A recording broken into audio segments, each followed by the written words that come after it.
আসসালামু আলাইকুম ভিউয়ার্স, আপনারা লগে আজকে রেসিপি শেয়ার করতাম আইলাম ছোটো মাছের রেসিপি। গুতুম মাছ দিয়ে রান্না করমু। ওই দেখো চুলাত আগুন ধরাই নিলাম, অল্প তেল দিলাম, পেঁয়াজ কুচি দিলাম, একটু ফিসা পেঁয়াজও দিলাম, পরিমাণ মতো লবণ দিলাম, 1 চামচ হলুদের গুঁড়া দিলাম, 1 চামচ বাখরের গুঁড়া দিলাম, 1 চামচ শুকনো মরিচের গুঁড়া দিলাম। সুন্দর করে লাইটা দিলাম, তোরা জল দিলাম। ওই দেখো মাছটা এখন মাছটা দিলাইমো, গুতুম মাছ রানমো। সুন্দর করে লাইরা ছিঁড়া বেশি হইরা কাঁচামরিচ দিলাম, জাল জাল রানমো। ওই দেখো আমার তরকারিটা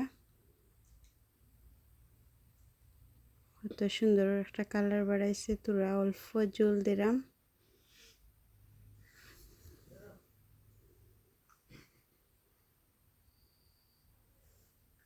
তরকারিটা হয়ে আইছে, চুলার আগুনটা নিমাই নিলাম, ও প্লেটে লইলাম। প্লিজ ভিডিওটা ভালো লাগলে সাবস্ক্রাইব করবা, লাইক করবা।